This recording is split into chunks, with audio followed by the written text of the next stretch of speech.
Okay, cool. Day 2, 73 days to go, and already I don't want to post yesterday's video. Thought came into my head this morning. Why don't I just, skip today, start again on Monday, and yeah, that's I think a very common feeling that lots of people fall into. So I'm obviously not going to do it, hence why I'm here doing this video. Um, I'm on a bit of a time crunch now too because I've got to leave soon. So, um, I think it's a very common feeling, and the same goes with posting, LinkedIn content. Like, stop looking for the perfect post. Don't look for the perfect day. You're never going to be 100% ready, and that's pretty much like what I want to speak about and the core theme of Post and Profit, which is, just don't wait until you feel like it. Like, you just got to build that muscle and post every single day, even when you don't feel like you've got it in you. So I want to speak a little bit about what I'm hoping to achieve in the next 75 days. The first thing is I want to obviously double the business. I think I can do that. It's quite ambitious, but I think, some people probably say it's not ambitious, but for me, I think, I'm also wanting to take a lot of time off in the next few months, and not work as not hard. That's the wrong word. Don't work as busy. I'm very busy. I feel like I've been falling into some busy work, and I don't want to do that. I want to be very focused and pick the highest leverage tasks. And if I do that and I stick to it and I'm consistent, I'll hit 75k. Build a personal brand that compounds. I really want to, invest in my own platforms. I give my clients everything, and I want an email list. I want to have a consistent LinkedIn. I would like to have followers on YouTube and just have a little bit more security and defensibility with these other assets around my brand. It's what I do for my clients. It's what I preach. So I want to be my own best case study, and that's what I'm looking to achieve. I'm very disciplined. I feel like I'm one of the most disciplined people I know, and that's great, but it's not always like the best discipline. I fall into busy work a lot. It's something that I have realized more and more recently, that whenever I get fearful or I get some sort of I watched a video yesterday who the lady was speaking about how your brain's an operating system, and whenever you get like negative thoughts, that's a virus. And I feel like at times this virus pops up for me, and it's usually when something spooks me. So for example, when ChatGPT 3.5 came out, that was when I was that was when I was traumatized because we had so much churn. So when ChatGPT 5 came out the other day, I'm not gonna lie, that spooked me a little bit. And it's weird because like I know what value I bring for my clients. I'm on their accounts. Like, we don't just post for them, we run their accounts. So we log into their accounts and we post for them. I can see their DMs, I can see the inbound leads come up, I can see the likes and comments they get, and they get so much traction. So like I see this, but when like, I'm not gonna lie, I had a moment where I'm like, oh shit, it's coming for us. This is all gonna collapse, when it's not. It's just fear talking. Like that little seed of doubt comes in. Like, you gotta kill it right away. And I think that's also a big part of like this for me, because if you let it grow and fester, it becomes a self-fulfilling prophecy, and that's something that I really don't want to happen. um yeah and like the thing is, with my clients, they don't we're not just writing content for them, like we're running the whole thing.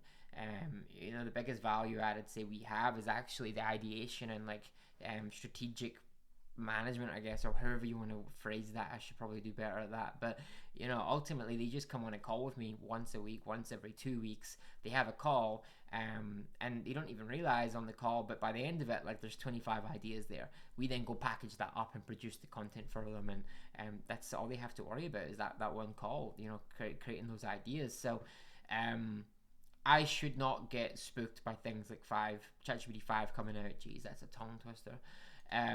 But it happens. It's natural. I think imposter syndrome is very common in for every entrepreneur. So, yeah, energy, physical capacity.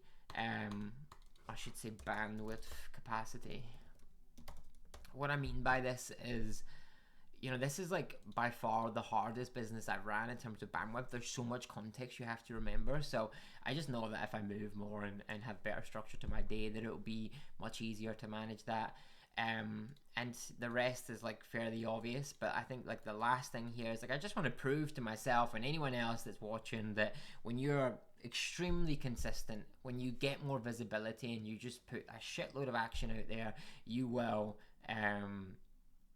improve like in all domains. And I think you can do that in 3 months pretty easily. Well, it'll be a challenge, but you get what I mean. Okay, so what are the rules? Like what are the rules to this challenge? So very simple, 90 minutes of deep work every single day, but it has to be first thing in the morning. Focus on things that will move the business forward, so on the business, but really marketing tasks. You know, some days it's going to have to move to other tasks, but I would like to be making sure that every single day, you know, my first deep work sprint is on marketing related stuff. So LinkedIn, YouTube, whatever it might be, newsletters, you know, funnel development, whatever. Next one is move. So 3 times cardio a week and 3 times lifting per week. You know, intentional movement every day. So walking beyond that. Why? Aesthetics. You know, I've got a conference coming up that I'm going to be speaking at. I want to look good. Yeah, videographers coming, photographer coming. I want good shots. That'll pay dividends too. Can use it on social media, etc. But also bandwidth. I told you my bandwidth is tricky when you're juggling so many clients. So movement is the best way to fix that. Read better inputs, better outputs. You know, if I'm reading the right stuff, I'll have better ideas for my clients and better ideas for me. Track and measure everything. What gets measured gets managed. I want to improve here. I think sometimes that I don't track as much as I should, and it sort of falls away. Protect my bandwidth. So as much as I'm, you know, wanting to free up bandwidth, I don't want anything stealing it as well. So I'm going to be very conscious and actually work on this a little bit tomorrow on how to create a better environment so that I'm not getting, you know, just bandwidth stolen from me or time stolen from me. And a big way to do that is just to avoid content switching. So I'm going to be very intentional with my days and plan my days and just be more focused all around. So that's the rules of the competition. The next thing I want to speak about is, you know, yesterday's post and the KPIs. So let's start with the KPIs because I always have to check this because I feel like it's not recording, but it is recording. So, you know, not much growth, right? We're only getting started. I did a lot of planning today, which we'll speak about in a minute, on what I did today to grow the personal brand. But not much growth, not much to show you. If I look at, you know, the last 5 days average, it's only like 18 followers a day. So by the end of the challenge, at the current rate, I'll be at, you know, 14k followers. Followers don't mean much, but it's a signal, I guess, that I am growing. I'm getting more reach, and if I was to have a personal brand that's got like 50,000 followers, I'll just naturally get more inbound leads. It just happens. People see, you know, like what I'm trying to do, right? I'm selling personal branding. So if I have more followers, people will just assume I'm better, even though it means nothing. If I can get that up to 90 followers a day, then I'll hit 20k. I'd be very happy with that. So again, it doesn't mean much, but vanity, and vanity does help sometimes. Okay, so yesterday's post. So yesterday I tried a lead magnet. I'm gonna do 1 lead magnet a week, I think. Maybe some weeks I'll skip it, but really I'm gonna try and get 1 out a week. I actually just reposted this one that I did a few weeks ago, but I just changed the hook. It's flopped twice now. I think the topic is a big issue. I've tried doing it with a custom graphic. They never really work as well when you're doing lead magnets. I've found that if you do these like moving GIF lead magnets or GIF images, where you scroll through it, people get more intrigued because they can kind of see, wow, there's lots of stuff in there. But this is flopped twice now. I think yesterday it flopped, like terrible reach. But I think I didn't comment before I posted this. I posted it quite late in the day on a Friday. It's just not going to perform well, is it? And to be fair, the hook was a bit meh again. Again, comes from brushing, so I just need to check myself and not do that. Yeah, so moving forward, just going to be picking a time and be consistent with posting at that time and making sure I'm commenting. So it's one thing I tell all my clients as well, like try and do more comments, try and go and build more relationships. So yesterday I also did have 2 networking calls with people in the industry that helps. You know, it really does. It does help if you can build more of a community. Yeah.